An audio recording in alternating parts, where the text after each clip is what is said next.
The day my greedy son and his wife won $53 million in the lottery, they kicked me out. We don't need your pathetic pension cash anymore, just go die somewhere else. They went pale when I laughed and said, "Sweetie, did you even read whose name is on that lottery ticket?" The day my greedy son and his wife won $53 million in the lottery, they kicked me out with the words, "We don't need your pathetic pension cash anymore, just go die somewhere else." They went pale when I laughed and said, "Sweetie, did you even read whose name is on that lottery ticket?" If you're watching this, subscribe and let me know where you're watching from. Let me backtrack and tell you how we got to this delicious moment of justice. 3 weeks ago, on a gray December morning in Cedar Falls, Iowa, I was doing what I'd done every Friday for 32 years, buying my weekly lottery ticket at Murphy's Corner store. Same numbers I'd played since 1992, same ritual, same hopeful little prayer to whoever might be listening upstairs. My name is Dorothy Williams, but everyone calls me Dot. I'm 67, widowed 2 years now, and living in what my daughter-in-law Ashley likes to call our guest room, though guests usually aren't expected to hand over their entire Social Security check as rent. "Morning, Mrs. Williams," called Jimmy Murphy from behind the counter. At 25, he still remembered when I used to bring my son Marcus in for penny candy. "The usual?" "You bet." I handed him my $5, watching as he printed my ticket. Those numbers, 7, 14, 23, 31, 45 with Powerball 18, they meant something. 7 for the day I married Harold. 14 for the day Marcus was born. 23 for our wedding anniversary. 31 for the house number where we raised our family. 45 for the years we had together. 18 for Marcus's age when he graduated high school, so proud and full of promise. Back then, I never imagined those numbers would become my weapon of mass destruction. "Cross your fingers for me, Jimmy," I said, tucking the ticket into my purse. "Always do, Mrs. Williams. You're due for some good luck." If only he knew how prophetic those words would be. Walking home through the December chill, I passed the house Harold and I had shared for 43 years. The new owners had painted it yellow. Harold would have hated that. He always said our white house with black shutters looked dignified, like a place where decent people lived and raised their children with respect and values. The irony wasn't lost on me that I was now living with the child I'd raised in that dignified house, and he was treating me like an unwanted burden. Ashley's BMW was in the driveway when I reached what I supposed I had to call home now. Through the kitchen window, I could see her on her phone, gesturing wildly, probably talking to her sister about their next vacation or complaining about having to share their house with Marcus's ancient mother. I let myself in through the back door, hanging my coat on the hook by the laundry room, the same hook where Marcus used to hang his Little League jersey, where Harold hung his work shirts, where normal families hung their things because they belonged somewhere. "Dot, is that you?" Ashley's voice carried that particular edge it got when she was annoyed about something, which was most of the time these days. "Just me," I called back, though I wanted to add, "Sorry for existing in your precious house," but I didn't. Because I'd learned, over these past 2 years, that sometimes survival means keeping your mouth shut and your dignity intact, even when both are getting harder to maintain every day. The day Harold died changed everything, though I didn't realize it at first. Grief has a way of blinding you to the vultures circling overhead, especially when one of them is your own son. Harold's funeral was on a Tuesday in December 2022. The whole thing felt surreal. 45 years of marriage reduced to a 90-minute service and a luncheon with store-bought sandwiches. Marcus gave a lovely eulogy about his father being a good provider and family man. Ashley wore black and dabbed her eyes at appropriate moments, though I'd never seen her cry actual tears over anything that didn't involve her credit card being declined. "Mom, you can't stay in that big house alone," Marcus said as we drove home from the cemetery.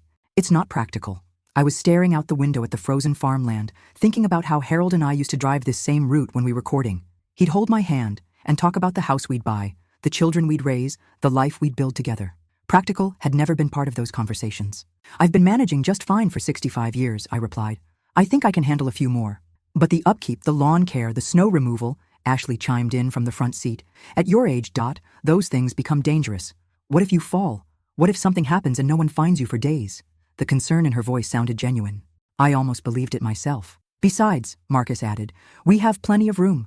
The guest bedroom hardly gets used, and you could help with the grandkids when they visit." Help with the grandkids. That should have been my first clue. Marcus and Ashley's house was a sprawling colonial in the newer part of town, complete with a 3-car garage and a kitchen island bigger than my first apartment. They'd bought it 5 years earlier, stretching their budget to what Ashley called the absolute limit, and what I privately thought was beyond their means. But what did I know? I was just a widow with a paid-off house and 45 years of savings Harold had carefully tucked away. The guest room was nice enough. Pale yellow walls, white furniture, a view of their perfectly manicured backyard. "It'll be like a comfortable hotel," Ashley said, plumping the pillows on the queen-sized bed. Your own space, but with family nearby. The first month was actually pleasant. I cooked dinner most nights, did the housework without being asked, and kept to myself in my room when Marcus and Ashley needed privacy. They seemed grateful for the help, though I noticed they never offered to pay for groceries or utilities, despite my Social Security check going toward what Ashley euphemistically called household expenses. By the second month, the requests started coming. Dot, could you watch Emma and Jake this weekend? Ashley and I need some couple time. Dot, could you pick up our dry cleaning? You're already going to the store. Dot, could you handle the cable guy? We're both at work and someone needs to be here. Slowly, efficiently, I was being transformed from houseguest to unpaid domestic staff. But I told myself it was temporary, just until I figured out my next move, just until the grief wasn't so raw, just until I felt strong enough to live alone again. I should have listened to Harold's voice in my head, the one that always said, Dorothy, when someone shows you who they are the first time, believe them. By summer, the mask had started slipping. Ashley's requests became demands, and Marcus developed a talent for being conveniently absent when conflicts arose. Dot, we need to talk about the financial arrangement, Ashley announced one morning over coffee. She'd laid out papers on the kitchen table like she was conducting a business meeting, which I suppose she was. What kind of arrangement? I asked, though my stomach was already sinking. Living expenses, your share of utilities, food, household maintenance. It's only fair that you contribute proportionally to what you use. The word proportionally should have been my second clue. Ashley had majored in business administration and loved to use corporate terminology to make personal conversations sound official and unavoidable. She slid a paper across the table, an itemized list of monthly expenses, with my share highlighted in yellow.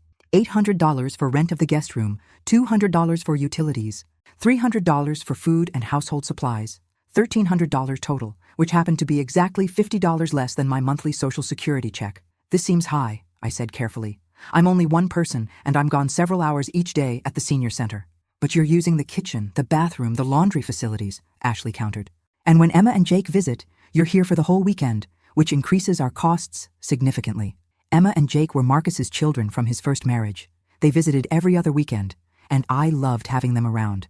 They were 8 and 10, full of energy and questions, and the kind of innocent joy that made me remember why being a grandmother was supposed to be one of life's great rewards. Of course, Ashley had a different perspective on their visits. It's exhausting having children in the house every other weekend, she told her sister on the phone one day, not realizing I could hear from the laundry room. And now with Dot here too, it's like I'm running a boarding house. I signed the financial agreement because what choice did I have? Finding an apartment at my age, with only $50 a month left over for personal expenses, wasn't realistic. And Marcus seemed genuinely concerned about my welfare, even if his wife viewed me as a profit center. This is just temporary, Mom, he assured me when I expressed doubt about the arrangement, until we figure out a long-term plan that works for everyone. The long-term plan, as it turned out, involved me becoming increasingly invisible and increasingly useful. By fall, I was doing all the shopping, most of the cooking, and all of the cleanup. When Emma and Jake visited, I was their primary caretaker, while Marcus and Ashley went out for romantic dinners or weekend getaways. When they entertained Ashley's friends, I was expected to serve drinks and appetizers, then disappear upstairs so the adults could have their sophisticated conversations. The breaking point came in November during one of Ashley's dinner parties. I'd spent the afternoon preparing appetizers and cleaning the house, then served drinks to her guests with a smile plastered on my face. As I was collecting empty glasses from the living room, I overheard Ashley talking to her friend Jennifer. It's actually worked out perfectly, Ashley was saying. Dot handles all the domestic stuff, watches the kids when they're here, and her Social Security covers most of her expenses. It's like having live-in help, except she pays us for the privilege. Jennifer laughed. That's brilliant. You should write a book, How to Monetize Your Mother-in-Law. Standing there with a tray full of dirty glasses, listening to my living situation being discussed like a clever business scheme, something crystallized inside me. This wasn't temporary housing during a difficult transition. This wasn't family helping family through tough times. This was exploitation, pure and simple. But I didn't say anything that night. I just carried the glasses to the kitchen, loaded the dishwasher, and went upstairs to my room. After all, I still had my weekly lottery ticket to look forward to. And sometimes, if you wait long enough, the universe has a way of evening the score. December arrived with an early blizzard, and Ashley's announcement that they were converting the basement into a mother-in-law suite for me. She presented this like it was a wonderful upgrade, complete with a small kitchenette and a separate entrance. You'll have so much more privacy, she explained, spreading architectural drawings across the dining room table. Your own space, your own entrance, almost like your own apartment. The basement. They wanted to move me to the basement. Marcus hovered nearby, looking uncomfortable but supportive. The contractor says it'll be finished by spring, and you'll have the kitchenette, so you won't need to use the main kitchen as much. Translation. They wanted to isolate me completely, eliminate even the minimal inconvenience of sharing common spaces with their houseguest who paid them $1,300 a month for the privilege. What if I don't want to move to the basement? I asked. Ashley's smile tightened. Well, Dot, we've been thinking about that too. This arrangement has been working well, but we're starting to feel like we need our space back as a couple. The basement suite would give you independence while keeping us all close. And if I prefer to find somewhere else to live? The silence stretched uncomfortably. Finally, Marcus cleared his throat. Mom, we've gotten used to having you here, your family, but if you wanted to explore other options, we'd understand. Other options. At my age, with $50 a month in discretionary income, my other options were limited to subsidized senior housing with a 2-year waiting list or a studio apartment in the dodgiest part of town. They had me trapped, and they knew it. That Friday, I walked to Murphy's Corner store with more determination than usual. The snow was falling steadily, coating the sidewalks with a slippery layer of ice that made each step treacherous. But I was beyond caring about treacherous. My whole life had become treacherous. Rough weather for walking, Mrs. Williams, Jimmy called as I stomped snow off my boots. I've walked through worse, I replied, pulling my $5 from my purse. Same numbers as always.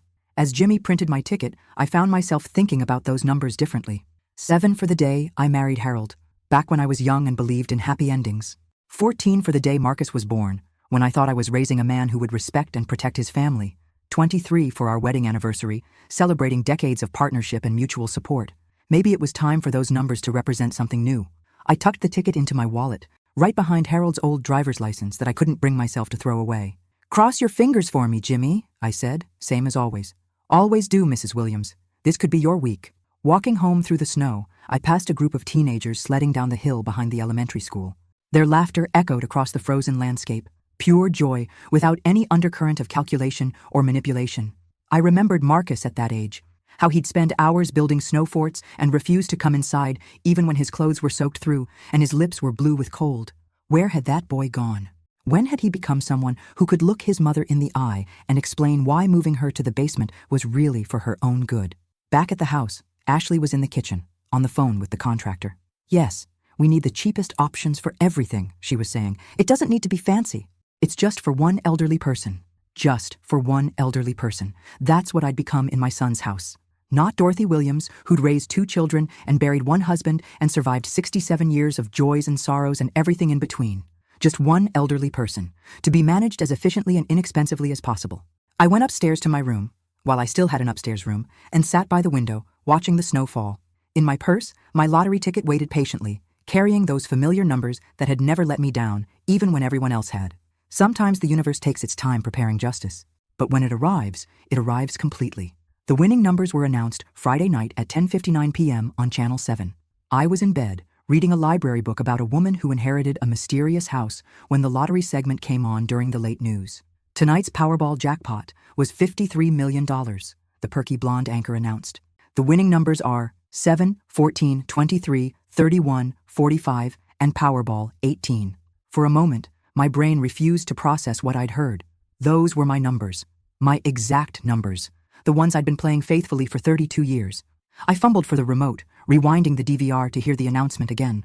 7, 14, 23, 31, 45, and Powerball 18. My hands were shaking as I reached for my purse, pulling out the lottery ticket with fingers that suddenly felt arthritic and clumsy. There they were, printed in black and white. 7 to 14 to 23, 31, 45. PB 18, $53 million. I sat there staring at the ticket, waiting for the reality to sink in. After 32 years of hope and $5 investments, I had finally won. Not just won, I had won big. My first instinct was to run downstairs and tell Marcus and Ashley, share the incredible news with family, celebrate this life-changing moment together. Then I remembered where I was sitting, and why, and how I'd gotten there. In their house, paying them $1,300 a month rent while serving as unpaid domestic help and child care, scheduled to be moved to the basement in the spring, because my presence in their lives had become inconvenient. Maybe I should keep this information to myself for a little while, just until I figured out what winning $53 million meant for my future. I slipped the ticket back into my wallet and turned off the TV. Sleep was impossible, but I lay in the dark for hours thinking. By dawn, I had the beginnings of a plan. Saturday morning arrived with typical chaos. Emma and Jake were visiting for the weekend, which meant Ashley would disappear to get her nails done while I supervised breakfast, entertainment, and general child management. "Morning, Dot," Ashley said, already dressed in her workout clothes. "I'm heading to yoga." Then the salon. Can you handle the kids? Of course, I replied, same as always. Marcus was in his office, catching up on work emails before his golf game. The children were in the living room, still in their pajamas, arguing about what to watch on TV. It was during this perfectly ordinary Saturday morning chaos that Ashley decided to tidy up the kitchen, which included emptying my purse to look for the grocery store coupons I'd clipped earlier in the week. Dot, where did you put those cereal coupons? She called, rifling through my belongings. They should be in the side pocket, I called back, focused on mediating the TV remote dispute between Emma and Jake. Found them! And oh my goodness, what is this? Something in Ashley's voice made me look up. She was standing by the kitchen counter, holding my lottery ticket, her face pale with shock. Did you buy a lottery ticket? My stomach dropped, but I kept my expression neutral.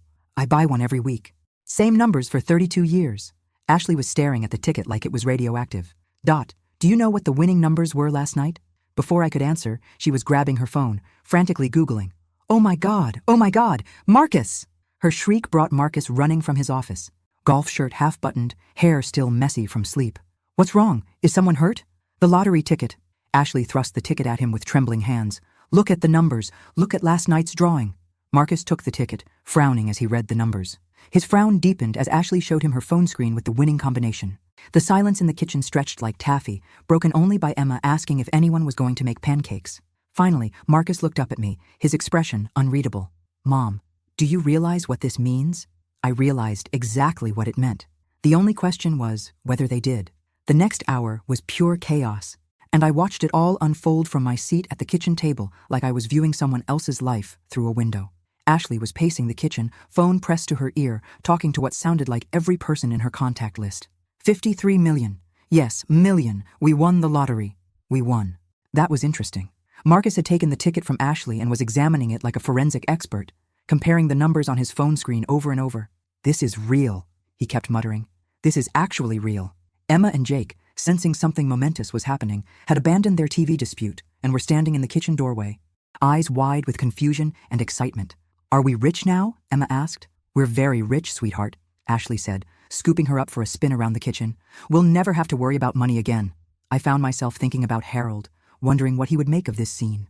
Probably something wry about chickens counting themselves before they hatched. Harold had always been cautious about assuming outcomes before understanding all the variables. Mom, Marcus said, still clutching the ticket, we need to call a lawyer, and a financial advisor, and probably an accountant. There are taxes to consider, and claiming procedures, and we should probably call that contractor and upgrade the basement plans, Ashley interrupted. I mean, if we're millionaires, we don't need to go with the cheapest options anymore. The basement again. Even in the midst of what they thought was life-changing good fortune, they were still planning to move me to the basement. Actually, Ashley continued, her voice taking on that particular tone she used when she was working through a problem. We should probably think bigger than the basement. I mean, with this kind of money, we could buy a bigger house, something with a proper mother-in-law wing. Or, her voice brightened, we could look into one of those nice senior communities for Dot, the expensive ones where they have activities and medical care and everything. Ah, there it was. The money was going to buy them a more elegant way to get rid of me. Marcus nodded enthusiastically. That's a great idea. Mom, you'd probably be happier with people your own age, right? And we could afford one of the really nice places now. I watched my son and daughter-in-law make plans for my future, using money they assumed belonged to them to solve a problem they'd created by treating me like an inconvenience.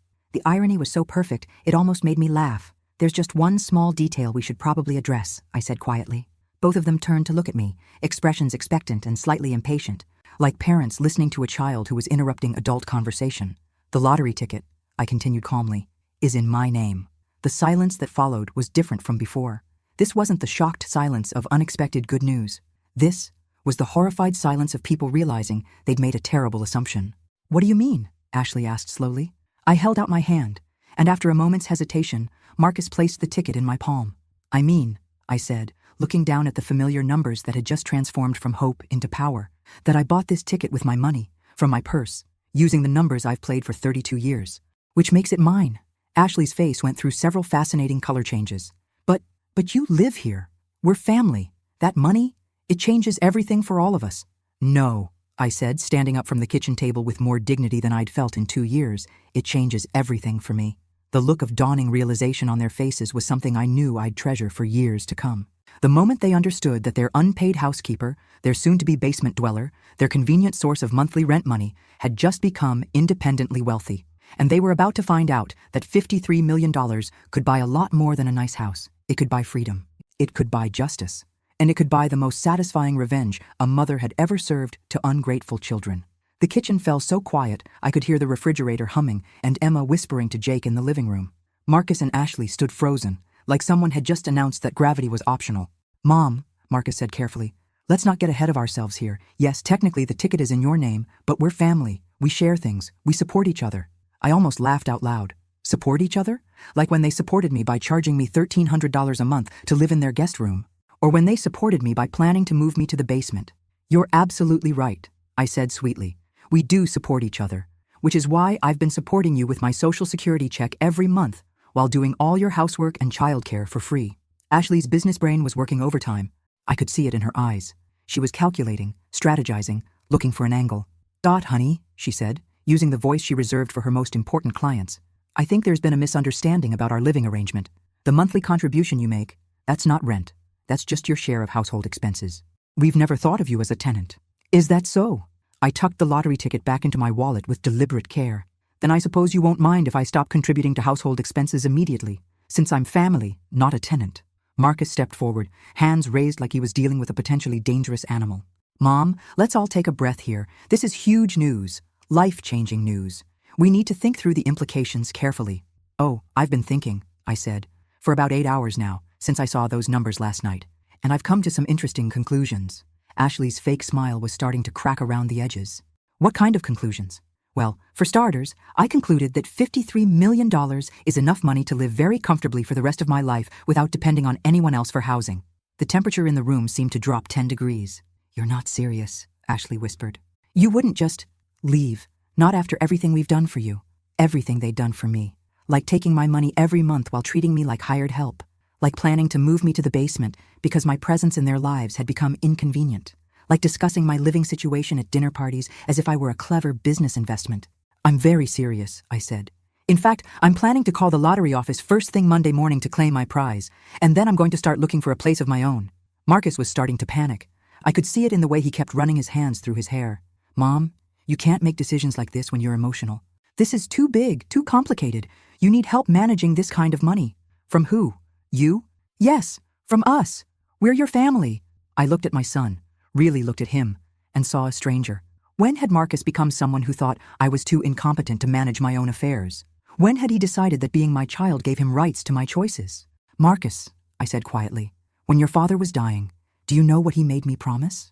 Both of them went very still. "He made me promise that I wouldn't let anyone take advantage of my kindness. He said people would try, especially family, because they'd assume I was too polite or too weak to stand up for myself." The silence stretched until Ashley finally cleared her throat. "I think you're overreacting to what was basically a miscommunication." "Am I?" I reached into my purse and pulled out a small notebook. "Let me share some numbers with you. Over the past year, I've paid you $15,600 in household expenses. I've provided approximately 1,200 hours of unpaid childcare. I've done roughly 800 loads of laundry, cooked about 300 meals, and cleaned this house from top to bottom every week." Ashley's face was getting redder with each number. "In return, you've given me a guest room that you're planning to relocate to the basement, and the privilege of listening to you discuss my living arrangements as entertainment for your dinner parties." "That's not fair," Marcus protested. "We've provided you with a home. You've provided me with room and board in exchange for payment and labor that exceeds what you provided by about $20,000. That's not generosity, son. That's exploitation." The word hung in the air like smoke. "And now," I continued, standing up and smoothing my sweater, "I have the resources to explore other options." Sunday morning arrived with Ashley in full crisis management mode. She'd obviously spent the night strategizing because she greeted me at the breakfast table with a 3-ring binder and her most professional smile. "I've been doing some research," she announced, opening the binder to reveal printed articles about lottery winners. "Did you know that 70% of lottery winners go bankrupt within 5 years?" I poured myself coffee and settled in to watch the show.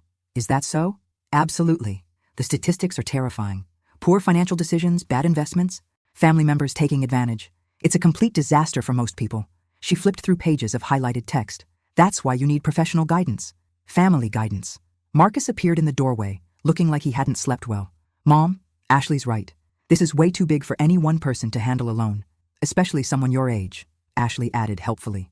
"No offense, but managing $53 million requires expertise in tax law, investment strategy, estate planning. It's incredibly complex. I took a sip of coffee and studied their earnest faces. They'd clearly spent considerable time preparing this intervention, working out their talking points and strategy. It was almost touching how much effort they were putting into convincing me I was incompetent. "You've given this a lot of thought," I observed. "We care about you," Marcus said. "We don't want to see you make mistakes that could ruin your financial security." "What kind of mistakes?" Ashley leaned forward, sensing an opening. "Well, for instance, buying a house without understanding the tax implications, or making large purchases without considering how they affect your long-term cash flow, or trusting the wrong people with your money." "The wrong people," I repeated. "Like who?" "Like financial advisors who charge huge fees, or investment managers who push risky products, or family members who might try to take advantage of your generosity," Ashley said, apparently without any sense of irony. I set down my coffee cup with deliberate precision. "Ashley, let me ask you something. When I moved in here, did you research the average cost of assisted living facilities in our area?" Her eyes flickered with something that might have been guilt. What do you mean?" "I mean, did you look up what it would cost me to live somewhere else, so you could price my room and board competitively?" Marcus shifted uncomfortably. "Mom, we never thought of it that way." "Because I did some research myself yesterday," I continued. "The average cost of a private room in a quality assisted living facility around here is about $1,800 a month. That includes meals, housekeeping, activities, and medical support." Ashley was very quiet now. "You've been charging me $1,300 for a guest room and the privilege of doing my own housework, cooking, and childcare. That's not family helping family. That's a business arrangement, and not even a fair one." "It's not about money," Marcus said desperately. "It's about family, about staying together." "Is it? Then why were you planning to move me to the basement?" Neither of them had an answer for that. I closed Ashley's binder and slid it back across the table. "I appreciate your concern about lottery winners going bankrupt, but I think you're worried about the wrong person making poor financial decisions." Ashley's professional composure was starting to crack. "What's that supposed to mean?" "It means that in the past year, I've been subsidizing your lifestyle to the tune of about $20,000. Meanwhile, you've been planning home renovations, taking vacations, and buying new furniture while charging your elderly mother-in-law market rate rent for substandard accommodations." Marcus looked genuinely confused. "Substandard? Mom, this is a nice house, with no privacy, no independence, and a landlord who treats me like domestic help." I stood up from the table. "But that's all about to change." "Where are you going?" Ashley asked sharply. "To call my lawyer." The look of panic that crossed both their faces was something I'd remember for a long, long time. By Monday afternoon, news of my lottery win had spread through Cedar Falls like wildfire. Jimmy Murphy had apparently put 2 and 2 together when he saw the winning numbers announced, and by noon, there were 3 news vans parked outside Marcus and Ashley's house. I watched from my bedroom window as reporters knocked on the front door, asking for interviews with the mystery millionaire.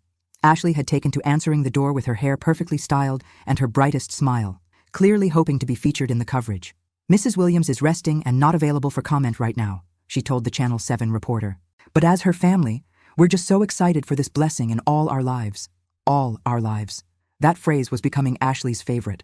My phone had been ringing constantly since 10 a.m. Old friends from church, former co-workers from the insurance office where I'd worked before retirement, even my cousin Patricia from Minnesota. Everyone wanted to congratulate me, share in my excitement, and inevitably ask what I was planning to do with the money. What I was planning to do was meet with David Richardson, the lawyer Harold and I had used for our wills and estate planning. David was expecting me at 2 o'clock, and I was looking forward to the conversation. "Dot, you can't leave the house right now," Ashley said, intercepting me as I headed for the front door with my purse and car keys. "There are reporters everywhere. They'll mob you." "I have an appointment," I replied calmly. "Can't it wait?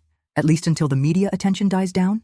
Marcus appeared beside his wife, both of them blocking my path like concerned bodyguards. "No, it can't wait." "Mom, be reasonable. You're not equipped to handle this kind of media circus. Let us help you navigate this." Navigate. Another one of Ashley's corporate terms. "I've been navigating my own life for 67 years, I said. "I think I can manage a walk to my car." But when I opened the front door, I understood their concern. There were indeed reporters crowding the front yard, cameras and microphones at the ready. The moment they saw me, they surged forward like a pack of excited puppies. "Mrs. Williams, how does it feel to win $53 million? What are you planning to do with the money? Is it true you've been playing the same numbers for over 30 years? I paused on the front step, looking out at the sea of expectant faces. Behind me, I could feel Marcus and Ashley hovering, probably hoping I'd retreat back into the house where they could continue their campaign to manage my newfound fortune.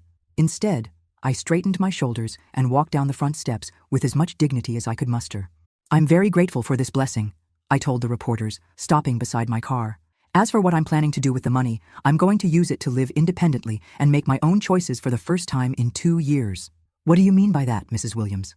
I looked back at the house where Marcus and Ashley stood framed in the doorway, and something settled into place inside me. Something that felt like clarity and strength and long overdue honesty. I mean that sometimes in life, you discover that the people you trust most have been taking advantage of your kindness. And sometimes, the universe gives you the resources to do something about it. The reporters sensed a story brewing, pressing closer with their microphones. Can you elaborate on that? I've been living with my son and daughter-in-law for the past 2 years, paying them $1,300 a month in rent while providing unpaid domestic and childcare services. They were planning to move me to their basement because my presence in their main living space had become inconvenient. I could hear Ashley's sharp intake of breath from the doorway. But now that I have the means to live independently, I'll be finding my own place, somewhere I can be a guest when I visit my son, rather than a paying tenant in his home. Are you saying your own family was taking advantage of you financially? I looked directly into the nearest camera, thinking about all the other elderly people who might be watching, people who might be in similar situations with their own families. I'm saying that family should be about love and respect, not business arrangements. And I'm saying that it's never too late to stand up for yourself, no matter what your age. The questions came faster after that, but I'd said what I needed to say. I got into my car and drove away, leaving Marcus and Ashley to deal with the media circus I'd just created. In my rearview mirror, I could see Ashley frantically trying to manage the situation, probably spinning some story about misunderstandings and family dynamics. But the truth was already out there, being broadcast across 3 counties. And I was just getting started. David Richardson's law office was a welcome refuge from the media chaos. At 75, David had the kind of calm, methodical approach that came from 40 years of helping people navigate life's complications. "Dorothy," he said, rising from behind his desk with a warm smile. "Congratulations.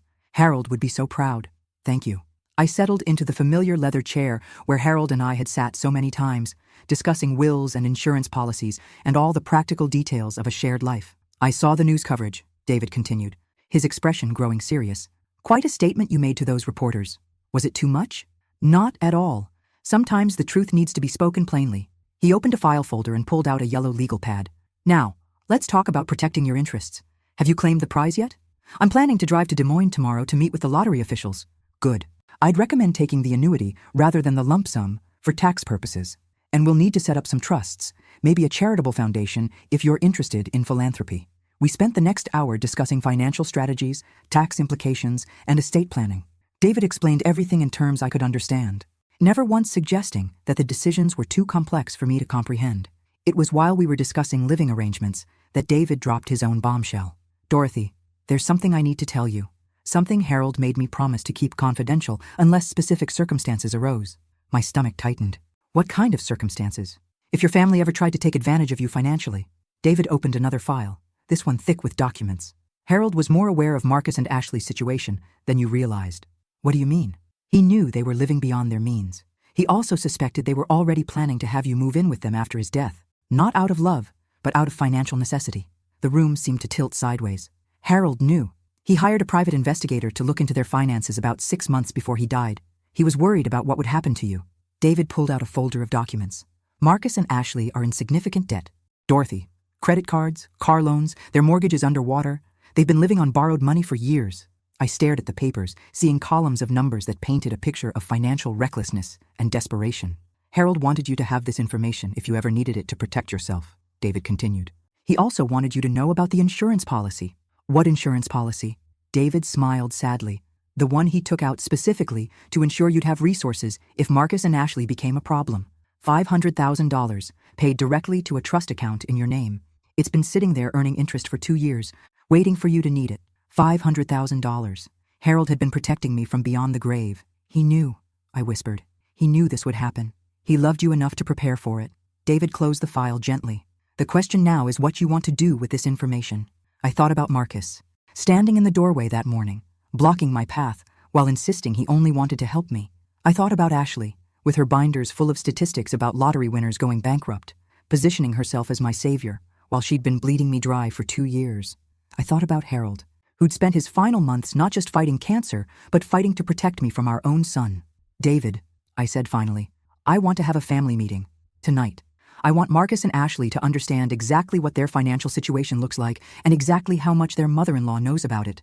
"Are you sure?" "Once you reveal this information, there's no going back." I stood up from the leather chair, feeling stronger and more determined than I had in years. "David, I've spent 2 years being treated like a convenient source of income by people who were supposed to love me. My husband saw this coming and tried to protect me. I think it's time Marcus and Ashley learned what happens when you underestimate a Williams woman. The look of admiration in David's eyes told me everything I needed to know. Harold would indeed be proud. The family meeting was scheduled for 7 p.m.